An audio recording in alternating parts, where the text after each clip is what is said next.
Hi guys, welcome back. It's Dr. Saru. If you're new here, be sure to subscribe, like, follow, share with your friends. And if you're an old comer, please be sure to share with your friends and subscribe. Oh no, you can subscribe again, but share with your friends and make sure you like and comment down below and things that you think I should improve on, or maybe topics you'd want me to talk about. So after I did that video last week on danger signs on expectant mothers, I felt I got a very good response about it. I felt the need to actually start or rather do danger signs on children, or what to expect, or what do you know of us danger signs in children, so that I can be able to educate further. So that, because it doesn't make sense if a pregnant woman knows what to anticipate or what to look for as danger signs, and then they give birth and don't know what to look for or look out for when the baby is here as danger signs. So that's why I want to run up this and tell you 5 danger signs.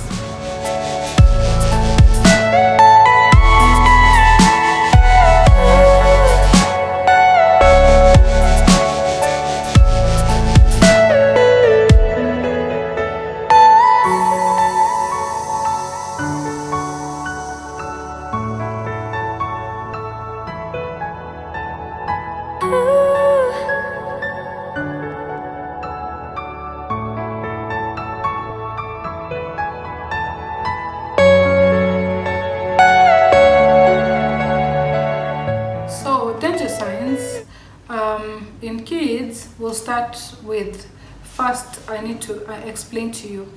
In children under 5, all children under 5 are normally looked out for very seriously, because that is that developmental stage and lots of things can happen, or lots of things could go right, or lots of things could also go wrong.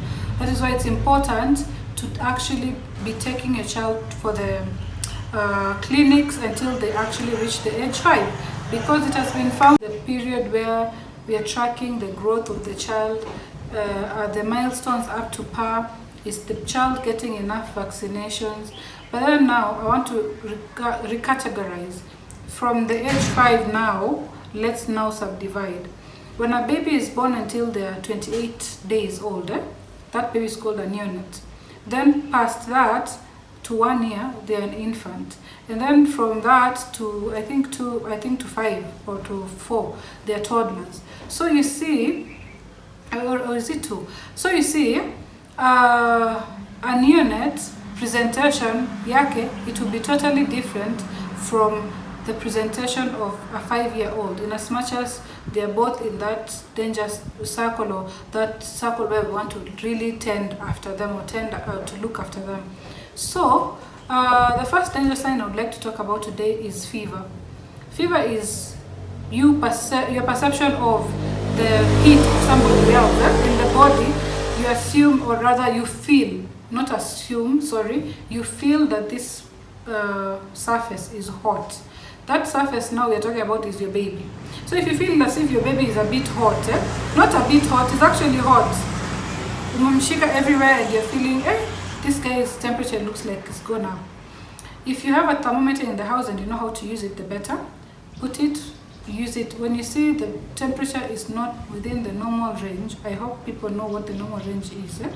So if it's not within that range, it's maybe 38.1 uko, you already know this child is having fevers. What do you do if a child is under the age of 1, for example? I've seen so many people self-medicate, but if not all of us are very conversant with exactly the dosage of paracetamol we should give, if at all you need to. The best thing to do in this case scenario is to undress the baby and go to your nearest facility. Let the doctor there, or the nurse, or the clinician assess the child and be able to tell you conclusively what the cause of the fever was, and let him or her dispense the medication for you, not you. Where your job is just to uncover or undress, make sure the baby just has its diaper remaining, and then you rush to the hospital. The other thing I want to talk about is convulsions, the other danger sign. The second thing is convulsions. So you see why I was dividing these babies into categories. It's because how a 5-year-old convulses and how a 1-month-old baby convulses are totally different things. For neonate, convulsions sometimes might not be very obvious, like the jerky movements. A convulsion could mean just rolling of the eyes, one. It could be smacking of the lips.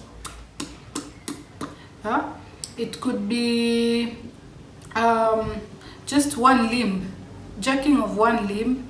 It could be unresponsiveness. The baby looks like they're not responding to anything. They're just there, stuck, if I'm to use that word. So it's important to know when you're seeing your baby do that and you're not sure if they were lip smacking or they were rolling their eyes or they were just jerking one arm, or if it's because they're playing or their own activity or whatever the thing you might be thinking, it's best to take the child to the hospital so that it can be identified. Was the baby actually having a convulsion or it is just some other thing? Once it's ruled out, the better. But it's better to be ruled out at the hospital by somebody who has the knowledge, and after all tests have been done and everything has been proven to be negative.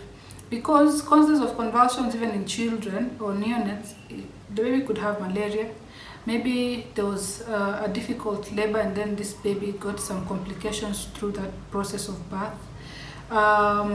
Maybe it's because of some minerals that they're lacking. You know, there's so many reasons why people have convulsions or why babies get convulsions. So I'll not go deep into that, but it's best if you take the baby to the hospital once you've noticed convulsions. If it's a 5-year-old, most likely they're going to convulse the kawaida way that you are used to. So now again, you can take the baby to the hospital. The third thing, refusal to drink or refusal to breastfeed. If it's an older child, like a 5-year-old, you'll come to the hospital when you say they've refused to drink. Nimempea chakula, nimempea maji, he doesn't want to drink, eat anything. I'm wondering why. For the infant or the neonate, most of the time will be the breast, because that is where they eat, that is their food basically. So when they refuse to breastfeed, that could be an indication of so many things, including an infection. So it's best if you bring the baby to the hospital for a full evaluation and examination, so that the baby can be able to be treated, so that both you and the baby can return or resume to your normal routine. The fourth thing is jaundice. I cannot stress enough on this topic. I think I did a YouTube video back in the day, like 2 years ago, maybe 2-3 years ago, about the same. Neonatal jaundice is something that people, I think, out of ignorance, just play with it. Or if I put him, we bask in the sun, he should go away. But you cannot know which one is pathological and which one is physiological, you as a mom, unless maybe you're a healthcare worker. It's best if you see any yellow discoloration on your baby, be it in the eyes, lips, the tongue, or the palm of your hands, his hands, her hands, the baby, you take the baby to the hospital so that you can be advised further. Are these levels okay for just sunbathing, or you need more intervention? The fifth thing is diarrhea, or loose motion, or loose stool. Something that has been casually been thrown off and on by mothers sometimes. You see a baby having diarrhea and you're like, oh, ni meno. Newsflash, actually teething does not really cause the diarrhea. What causes the diarrhea is because the baby's gums are normally very itchy at that particular time when they're teething. And so whenever they get around objects, whatever object they find, somebody will take this, they don't know where it's been, they'll just put it in the mouth because they need something like to feel in a scratch, as in to soothe that pain. They tend to pick things which are not even right for them. Then in turn, these things might be dirty. In turn, that makes them diarrhea and give them a stomach upset, because they ate dirty things trying to elevate that feeling, that itchiness in the gum. So not necessarily is teething equals to diarrhea. So don't assume when your baby is having diarrhea all the time it's because of teething. Please, get to the hospital, let the doctors examine your baby, run a few tests, and then now comfortably tell you it might be the teething and you need to maybe sufficient the environment that the baby is playing around in, so that they avoid eating and putting into their mouth dirty things that will cause the diarrhea. The other thing is, whenever you see, you can wait on maybe, oh, he had one episode of loose motion, let me see how often or how frequent they're going to get. Maybe after the third one is when you decide to come to the hospital. Okay, I still don't say that's bad. But then the thing is, if you see even one episode, be it loose or not loose, or formed stool, if you see blood stain on your baby's stool, either formed or semi-solid or unformed kabisa, it's watery, but you see blood, don't wait for another episode. You just need to come to the hospital the earliest, the earlier the better. So you don't wait for more. If you just see blood, that's it, that's your call. So for those 5 danger signs I did, let me just do a recap. 1, fever. 2, convulsion.